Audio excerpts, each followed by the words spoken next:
Hi there BookTube, it's Janet and today I'm here to tell you about my Book Buddy-a-thon TBR.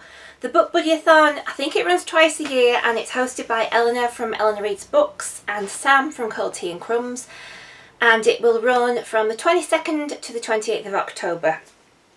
So I'm taking part in this. My book buddy is Tracy from Flamingo Reads. And the first task we've got to do is to buddy read a book with your book buddy. So we've chosen A Darker Shade of Magic by V.E. Schwab. I've never read anything by V.E. Schwab before, and I think this is quite a popular one. I think a lot of people have read it, and I've had it on my shelf for quite a while, so it'll be great to actually get into it and read it with Tracy. And it says, Kel is one of the last travellers, magicians with a rare ability to travel between parallel universes connected by one magical city. There's Grey London, without magic and ruled by the Mad King, George III, which we all know is quite true. Red London, where magic is revered and where Kel was raised alongside the heir to the Empire.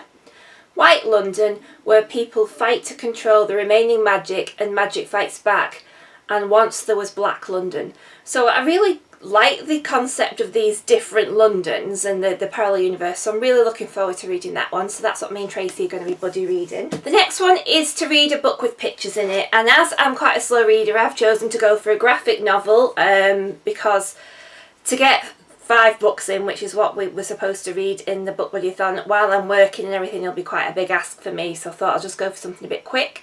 So I've chosen Porcelain, the graphic novel, and this is by Benjamin Reed and Chris Wildgoose, who's just got the most fantastic surname. And this was recommended to me by Caitlin from Kitty G. And it's set within a world that's a magical echo of our own. Porcelain is the story of a child, an urchin, who leaves behind the cold streets of a snowy city when she climbs the high wall into the porcelain maker's garden. So that sounds good. I'll just show you what it's like inside. Absolutely beautiful colour palette, so looking forward to that one. So the next one is read a book that's title starts with your buddy's initials. So my buddy is Tracy. Now I thought it might be a bit of a cop-out to pick a book that starts with the, because I've just got so many of those. But although this book's title does start with a the, it's actually not just T, it's The Trouble with Goats and Sheep. So I thought that might be a bit better, because I was struggling to find a book that was just started with T and nothing else. It's hard to see that because the actual title of the book is sort of it's indented into the naked hardback, so you may not be able to see that. But it has got a nice picture of I think that's a goat, and on the back a sheep, and this is by Joanna Cannon. And if I remember rightly, I'll read you, and this says the summer of 1976. Now I remember the summer of 1976, I'm really sorry to say, and it was the hottest summer ever. It was absolutely boiling, and there were ladybirds everywhere you went, even like you had to walk on them because there was that many of them. Anyway, I digress. It's the summer of 1976. Mrs. Creasy is missing and the avenue is alive with whispers. As the summer shimmers endlessly on, 10-year-olds Grace and Tilly decide to take matters into their own hands. But as doors and mouths begin to open and the cul-de-sac starts giving up its secrets, the amateur detectives will find more than they could have imagined. Beware restraint from the flock, for fear you'll be left out in the cold. So I remember growing up in 1976, I remember the hot summer. I also grew up in a cul-de-sac, so although I wasn't 10 in 1976, so I'm quite intrigued to see what this one, and I don't know if you can see, but the end papers are sort of like fleecy. Oh, it just looks gorgeous, so looking forward to reading that one. The next task is to read a book just because, and so you've probably seen me haul this recently, but I can't wait to read it.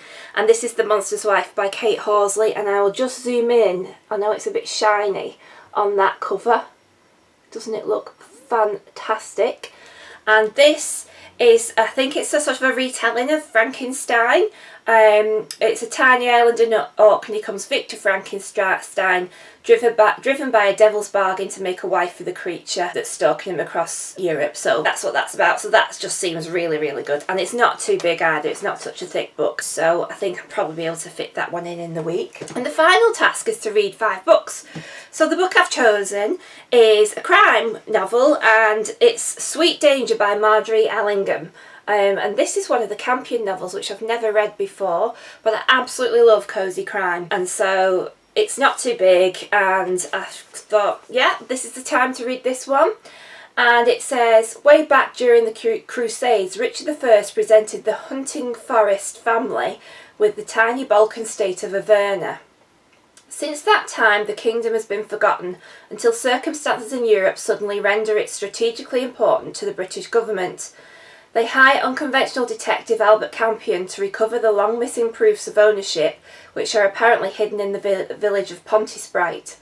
In Pontysprite, Campion and his friends meet the eccentric flame herd Amanda Fitton and her family, who claim to be the rightful heirs to Averna and join in the hunt. Unfortunately, criminal financier Brett Savernake, haven't they all got fantastic names, these people, is also interested in finding the evidence for his own ends. Things get rather rough in the village, and Severnake's heavies move in and up the pressure on Campion to solve the mystery before they do. So that just sounds really good. I just love that kind of thing, you know, a bit of, you know, the upper classes and those kind of things. So yeah, so that is my Book Buddy-a-thon TBR. Can't wait to get started. Hope everybody's going to join in as well, because it's great, because I absolutely love doing buddy reads. And I'll let you know how I get on. So keep reading. I'll see you all soon. Bye!